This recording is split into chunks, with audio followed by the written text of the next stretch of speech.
Hi there, my name is Warren Weekman, and I'm the Faculty Director of Instructional Technologies here at the UC Irvine School of Medicine. Today we're going to talk a little bit about our iMedEd initiative that we started in August of 2010, and this will give you a brief overview of where we've come from, what we're doing now, and hopefully where we're going in the future. So we're at this transition point in medicine right now where we have a lot of these paper-based systems and they're slowly becoming obsolete. There's new mandates from the government, new mandates from patients demanding better and more access to care, and we're moving towards digital in a lot of ways. And the one thing that we've noticed, though, is despite this transition to digital, a lot of focus is spent on providers, but very little focus is actually spent on teaching this transition, or even just teaching our medical students who will become future physicians how to use this technology. And we feel that it's that sort of time that we're at this transition point where it would just make sense for us as educators to train future physicians how to use this technology and how to critically appraise it. We've done that at UC Irvine, and together we've put together this initiative that we've called our iMedEd initiative. And apart from it being a play on the Apple naming convention, specifically what it stands for is taking medical education and making it interactive, making it innovative, and more importantly, making it independent, trying to get away from the notion that medical school can only happen in a classroom or a lecture setting, but medical education can take place anywhere. So when we look at iMedEd and look at what we've done, it's actually become a comprehensive reboot of our entire medical school curriculum here at UCI. We've done a lot of investments and reinvestments into mobile technologies, into new physical spaces for learning and small group collaboration, for simulation, for bedside ultrasound, all things that help enhance the medical student's journey as they get throughout medical school. So the big question is why? Why are we doing this? Well, as we all sort of know, change is inevitable, and it really hasn't had too much inroads into medical education. And let me explain more.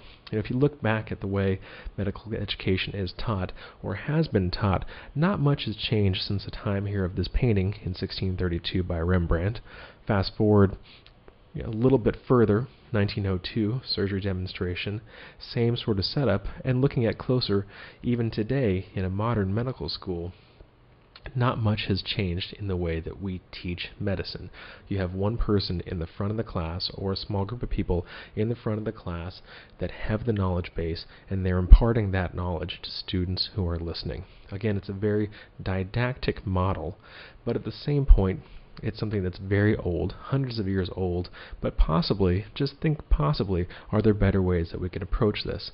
And unfortunately, we're not the ones that are driving this change towards modifying the way that we teach, because students have modified the way that they learned. And it's really the students that are driving this change. And I want you to think about something. What about these students who we have right now that are already pushing the envelope and expanding what we have to do at medical school? Think 20 years from now. What about the students who are just being born right now? So for example, this is my boy here. He is 13 months old in this video, but you can see he knows how to turn an iPad on. He knows how to unlock and do the swipe on the screen to get his iPad working. Fast forward 7 months, and this is him at 20 months old. At this point, he's a pro, so to speak. He can open up the iPad. He can find the app that he likes, which is a puzzle app. He can go through the app, find the puzzle that he likes, put it together on the iPad, and then shake it to get a new puzzle and move forward. And you can watch him doing this over and over, and he does it very, very well at 20 months old. So what happens, though, when he is 20 years old and is applying to medical school? What sort of technologies will he understand? What sort of technologies will he be used to? And what will he expect out of higher education, or perhaps even the highest education that we provide here at medical schools? Is he going to be comfortable with the concept of taking a stack of textbooks that weighs 33 pounds and a stack of core notes which is between 6 and 48,000 pages? Is he going to be okay with that style of learning, or is he going to feel more comfortable having a piece of technology, whether it be an iPad or other tablet, where all that information sits in his white coat pocket? So specifically, let's talk a little bit about our initiative here at UCI over the 3 years that we've had this program. So we've distributed over 320 iPads and cases, over 15 digital textbooks per class, apps and online subscriptions, faculty and staff iPads, reinvestments in podcast capture systems, as well as significant reinvestments in student and faculty development. More nitty-gritty details, we went with a 32 gig Verizon 4G model, which the students own, unlike some programs out there that have the students sort of loan the devices for their time in medical school. Our students actually own the devices. Now, we opted for the 4G enabled iPads because there are times during our third year where they're going to be off-site, where they're not going to necessarily have wireless access. We want to have them have the possibility or have the availability of getting 4G for a month to get access to their content that is web-based. When we take a look at more details here, our support team consists of 3 team members and their full-time equivalents located there. We are very fortunate enough, despite the University of California budget that we're facing, to receive all of this from a donor. And so what that means for us is that not 1 cent of our tuition money is actually going towards these devices. This is all funded outside of fees and student fees and the standard curriculum tuition. And so our budget is listed there. Our first year with 1 class is $120,000, up to our current year where we're supporting 3 classes, 320 devices, is running about $325,000 per year, and that includes new hardware, subscriptions, etc. If you take a look at the digital textbooks that we offer, this is sort of your standard fare of your core textbooks for the first and second year curriculum. Your biochem, your atlas, your dissectors, your genetics textbook, flashcards, physiology textbooks, all the standard material there. If you follow that QR code, it'll take you to a detailed listing of the types of textbooks that we're providing digitally for our students, as well as the format that they're in. And then, of course, we look at apps, and apps, again, are a very similar story. A lot of apps that are out there, 3,000 plus just within the kind of health and medicine area of the iTunes App Store, but definitely more than my staff can typically handle and go through. And so we put a lot of the encouragement and onus onto the students so that they can find new content. And this list of 30 plus apps or so right here is primarily all student-curated, student-found apps that they've shared, evaluated, and now we include as part of our bundle for our medical students. So when you look at all the different things that take place within a medical school curriculum, from note-taking to study tools to textbooks to patient education to research, all of these different items can be sort of now filtered through this frame of technology, making technology be a transformative tool. And that's what we've done here with our iMedEd initiative, with the iPad.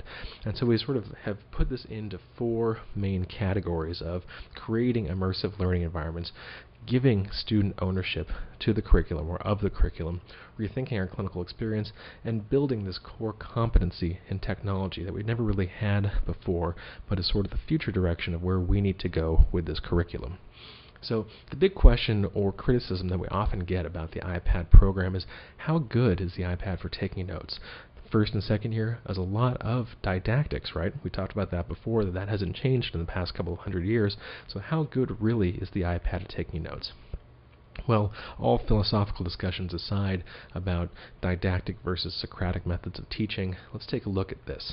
Now, this is a copy of a student set of notes for our anatomy course that were done throughout the course. And what the students have done is they'll take a screenshot out of their anatomy textbook, which is digital, put it into a blank document, type notes as they're in lecture onto that blank document, and then when they go through a third round of reviews and edits, they'll go through and highlight, make modifications, circle things, underline, make little diagrams, giving it a sort of a 3-pass approach. Now, the nice part with these notes is these are sort of done on the fly. These are done in real times in many circumstances, and now all of their notes are actually searchable. So whereas before they had to try and anchor their handwritten notes to the day that the material was taught, they can now search through all of their notes and all of their content. Now, some students aren't as good at either typing on a keyboard or typing on the glass and prefer to do handwriting, and these are a couple of examples of students handwriting natively on the iPad using a stylus with an app called UPad or even iAnnotate. And these are great notes, and this is again a PDF diagram that the student annotated on top of. Here's another example of a screenshot out of our anatomy textbook that they've done their own annotations on. And many of you have not seen my own writing, but this by far is much better than the best writing I could do on paper. And one more example of a student's diagram on a blank sheet, which they started and put together. Now, this is nothing new to anyone here, that textbooks are not all created equally, but it's odd that when people think of digital textbooks, they sort of lump them all into one big category. And I think it's very important that we say this explicitly, that not all ebooks or digital textbooks are created equally as well. Now, the ones that we're using here at UC Irvine are through a company called Inkling, and they probably have the best set of digital textbooks out there at this period of time.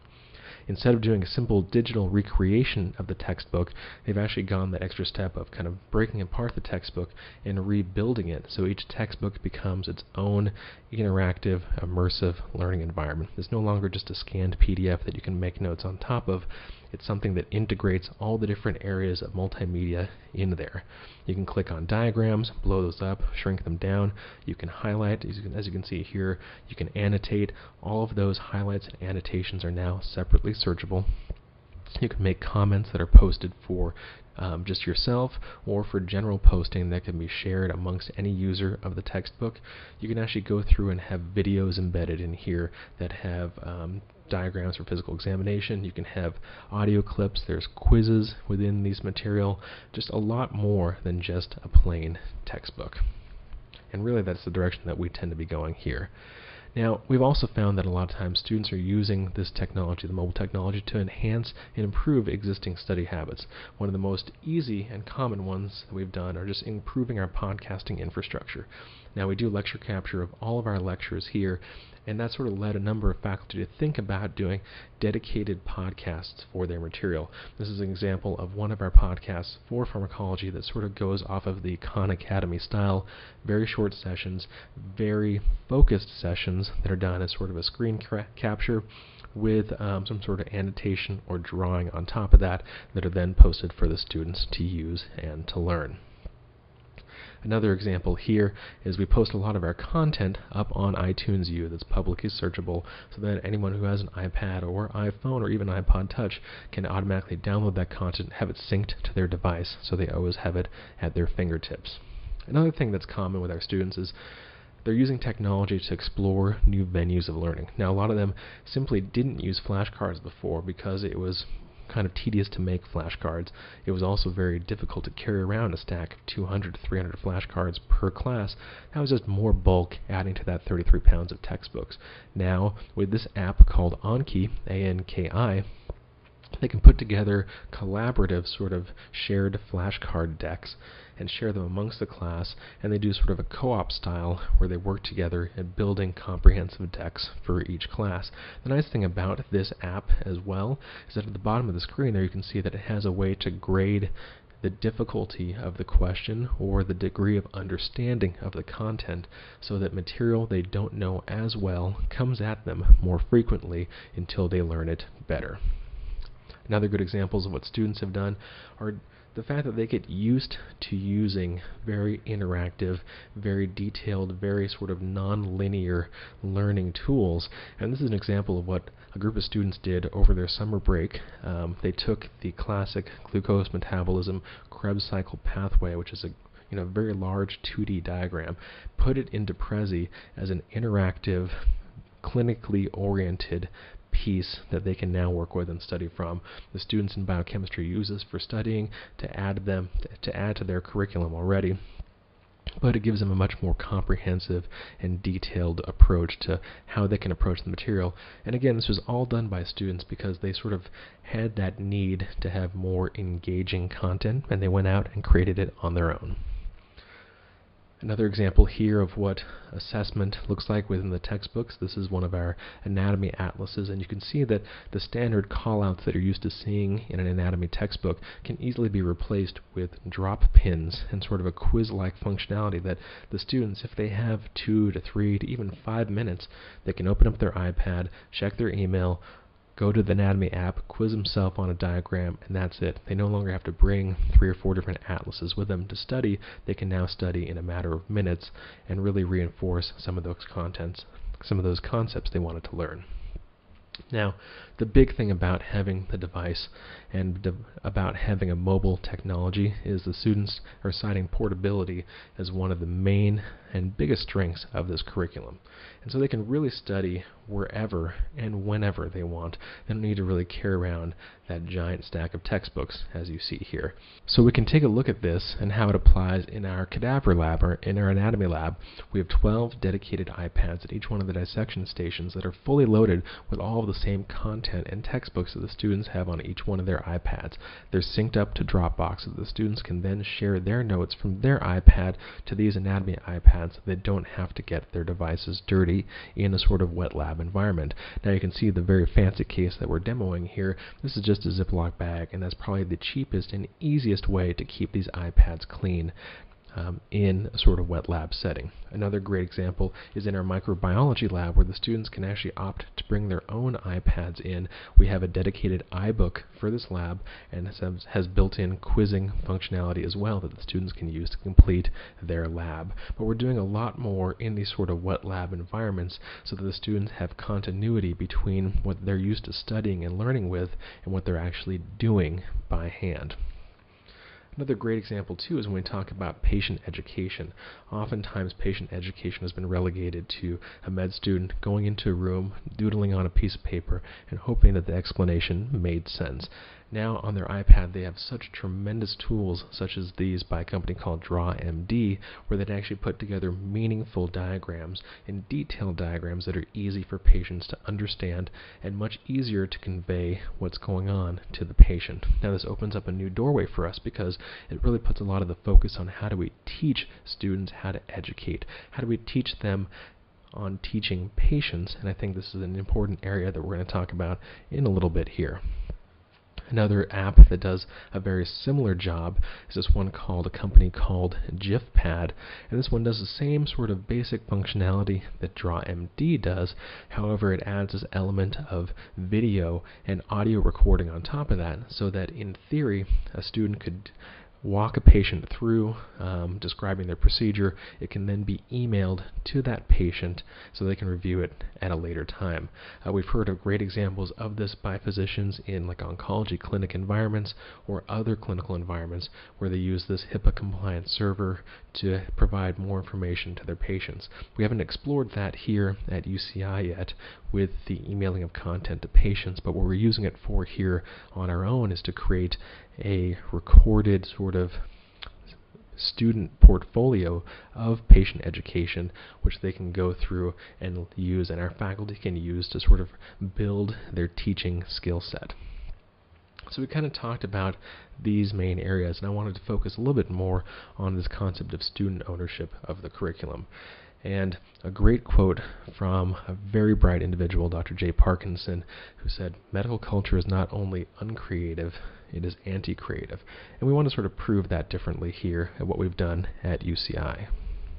So this is an example of what we call our Student Innovators Group and our Tech Talk Tuesdays. It sort of serves as like an open mic for our students where they are in charge of directing the content for each one of these sessions, and they use this time every week for the first half of the year, first quarter of the year, to go through best practices, workflows, and other items that have made the iPad and mobile technology useful to them and are sharing it amongst their classmates. These sessions are podcasted and recorded so students can view them later on, and we even have a lot of faculty that show up to these sessions to learn a little bit more in kind of an open and collegial environment of how the students are using this technology. And the nice thing is that this is put together by the students. We provide refreshments and snacks. We get them all together, and it's usually a very good response for who comes and the things that they talk about, because it's actually students teaching students, which tends to go along much better than faculty teaching students how to use technology. Some students go that little extra mile and decide to put together their own podcasts. This is one of our students who loves using the handwriting component of the iPad, never really found a stylus that worked very well for her, so she started learning how to make her own. The students saw her with all these kind of homemade styluses, and she decided to put together a workshop and a podcast for how to make her stylus. It's one of our most popular and most commonly downloaded podcasts that's out there. Go ahead and check it out. It's on our iTunes site. Now, some students have decided to take their iPad with them abroad, and this has led to a whole new area for us. This is David Tran. He's currently a third-year student, and he went to Vietnam between his first and second year, spent a lot of time out in some cardiology settings in Hanoi, as well as time in rural Hanoi, and he really wanted to focus, one, on learning cardiology, sort of being in his home country and seeing how medical care was done there, but then two, take his iPad with him and see what he could do with his iPad. Now, we all know that the iPad excels in what it can do as a connected device with internet and power and 3G and all those things, but we really wanted to see how well it functioned as a medical or even just educational device in an environment where that infrastructure wasn't necessarily there. So David and I, based on his experiences, put together this white paper that went off of a lot of the data that he collected during his month in Vietnam, and it's sort of a proof of concept for mobile technology in sort of less than connected or austere environments. Now, this project led us to the creation of a new sort of project and movement within the School of Medicine called our iMedEd International, where this past year we had about 22 students go to almost every different continent short of Antarctica this summer and spend time using mobile technologies as well as bedside ultrasound in these very diverse environments. And again, they wanted to do the same thing, see how technology could affect the way that teaching and education is done in environments with different infrastructures, both medically, academically, and IT-wise. Now, taking a look here more domestically, we have a student-run clinic down in Mexico called run by our Flying Samaritans group, and they came across a problem in that there wasn't a good way to keep track of patients. There was an old stack of paper charts that were rarely updated, and when they were, it wasn't done with very legible handwriting. So the students built their own EMR using the Numbers app, and what they had done was put this EMR together on an iPad, which is a secure device, and started bringing that down with every trip. They started rebuilding the patient record and now have an easy way, again, student developed, that allows them to go through and keep track of their patients and provide continuity of care and therefore better care to these patients. Again, a little bit more domestically, we were taking a look at the sort of consumerization of healthcare. A lot of the students had questions about what is all of this stuff. Why are these patients bringing printouts of Excel spreadsheets that have all their blood pressure values and meds burned? And the students didn't really get a good understanding of all of these consumer health-driven products and wanted to put together a study to learn more. They did a three-month study looking at the impact of all of these sort of consumerized devices on their own health, took sort of pages from the Quantified Self movement, and they're currently running through this data right now and seeing how it impacted their health and just impacted their awareness for all of these sort of new technologies that patients are using and how they can incorporate that into their care in the future. And then finally, when we talk about student ownership of the curriculum, we really have a lot of great students that are doing a great job at spreading the word about what we're doing. I could talk for hours about this, but it doesn't really have the impact as if one of our students was doing it themselves. Our students have done webinars for Mac Healthcare, they've gone to Australia, they've gone to University of Arizona, they've posted on their own blog sites and iTunes U and other areas, and our students are really the ones leading the charge, and we're just trying to hope that we can support them to our best ability to help them and encourage them in these endeavors. So when we go back to looking at all the things that we have done, we now have to focus on the clinical experience a little bit, because this is a new area where our class is really evolving into. We have 120 students in a clinical environment right now, so how does the iPad make a difference? And so you have to ask ourselves, in the clinical setting, what is the role of the student in general? And then more specifically, what is the role of the medical student with an iPad? So before they even started in the clinical environment, we asked them the following questions. We asked them, how do you rate, what's important to you with technology? What would you want to do with your iPad in a clinical environment? And this is the list that they came up with here. The top two being patient care information, accessing the medical record, accessing the radiology and PACS systems, and then moving all the way down to more novel things like photo-video documentation, FaceTime remote monitoring. But these are all things that our students have on their radar that we need to be able to support and encourage and have safe ways of having them do that in a clinical setting. And this sort of plays into the direction that healthcare is going in general with technology. I mean, there's now a big trend for insurers embracing virtual or telehealth doctor visits. We're looking at iPad apps to better pair our students or have better communication between our students and providers and special populations such as special needs children.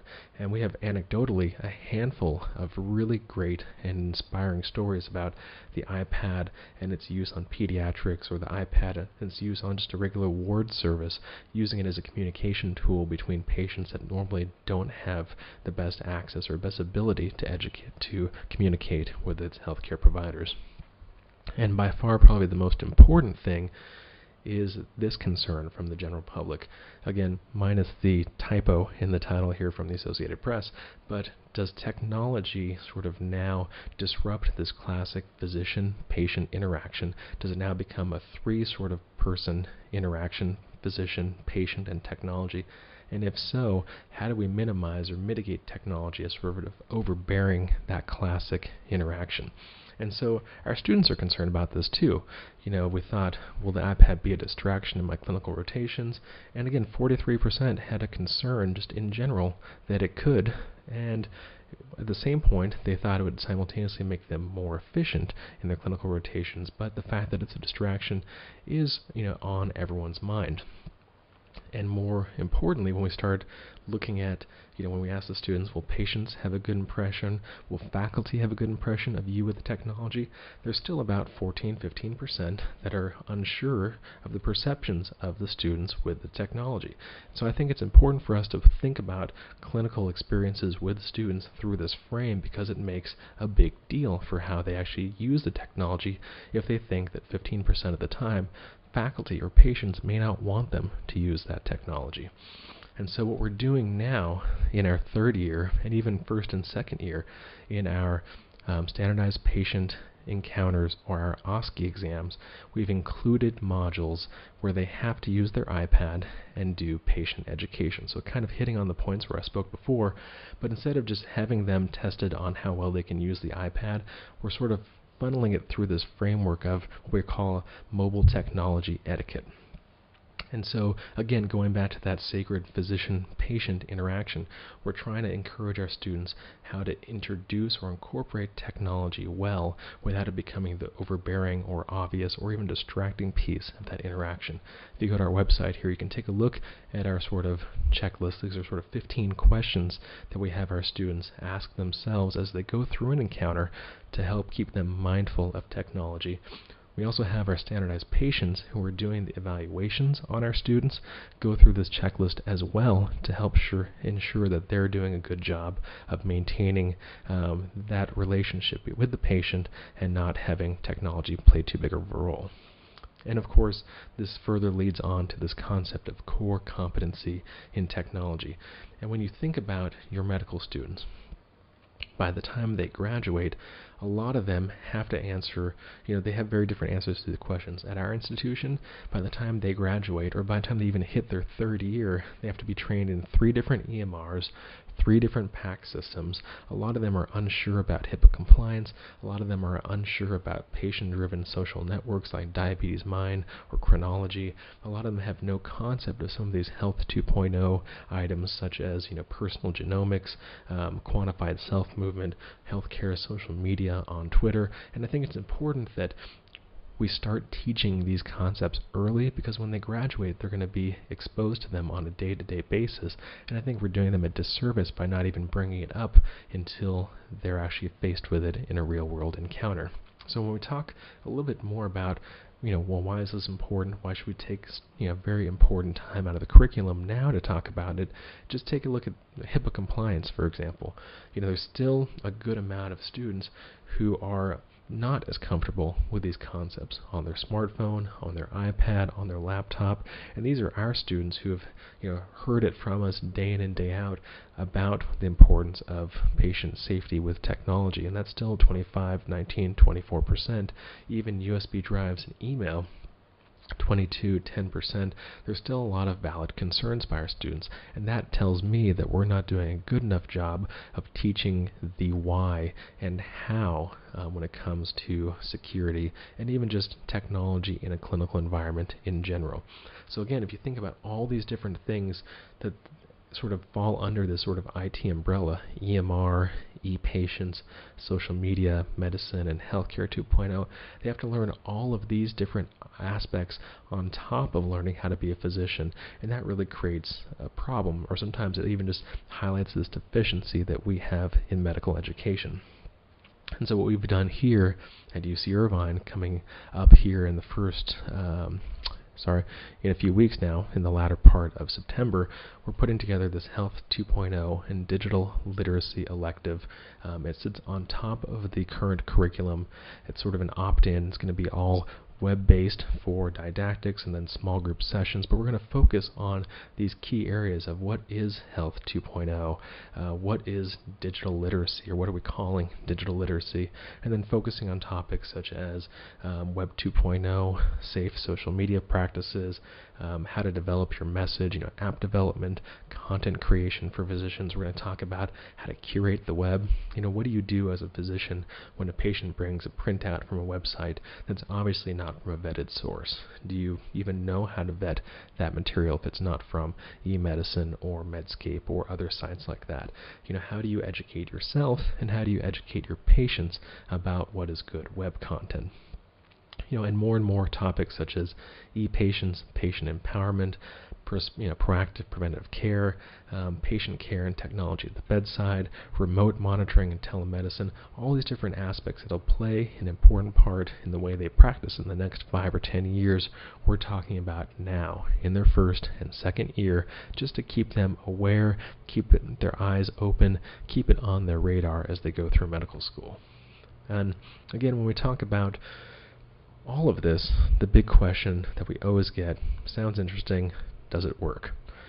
We always hear about outcomes, what are we looking for, and we always have to frame that again in the discussion that technology is the tool. Everyone would really love to see a study that says, here are 320 students or 100 students per class, they get an iPad, and now their Step 1 scores are 20 points higher, they're in the top percentile in the nation.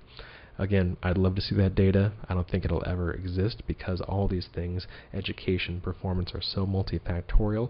But the things that we are able to easily assess are student behaviors, student effectiveness, student time management, just comfort with technology. I don't think that technology is ever going to go away.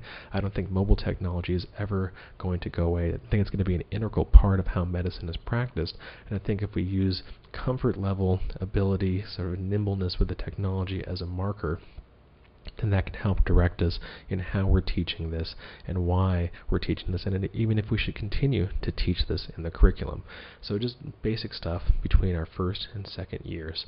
We don't have data from our third year yet because we have not done that round of surveys, but preference, if you look at year to year, that first class was that inaugural year in 2010 when no one really knew what a tablet was. And a lot of this could be just attributed to the fact that by the second year, more people were comfortable with tablet technology. But these are just numbers for you to consider and look at over the course of 1 year. Taking a look at iPad for studying as their primary source, 59 to 73%. Taking a look at alternative study methods, again, co-op, sharing of notes, co-op, flashcards, review through podcasts, 88 to 93%. Sort of new methods of learning that they had not encountered before. A lot of students are really fond of the iPad for this.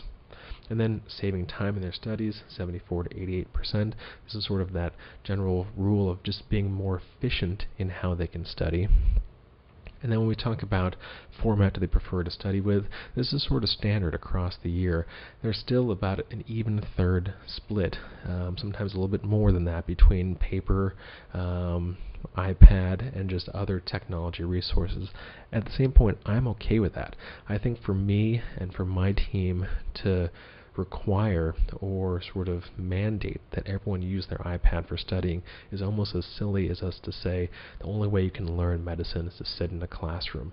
And we know that that method is not true. We know that small group learning is sort of the new direction we want to take things in medicine. So I think by saying that mobile technology is the only way that they can learn is sort of a silly concept. So I'm okay with a third of the students using the iPad as their main tool.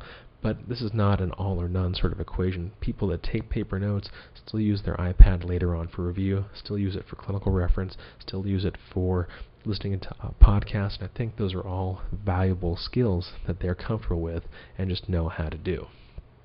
And more importantly, I guess, too, you can look at this from an admissions standpoint, this is sort of a good tool for admissions. It shouldn't be the only consideration of why you'd want to put together a mobile curriculum for your medical school, but at the same point, it doesn't hurt, right? So here's 85% of the students aware of the initiative, 59% saying they wanted to come to UCI to take advantage of our iPad curriculum, and again, 81% said it positively influenced them to attend UCI versus another program.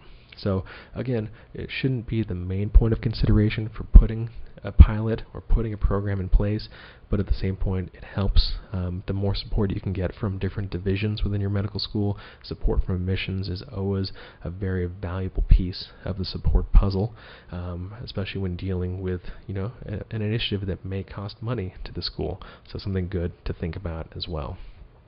So that's kind of us in a nutshell here.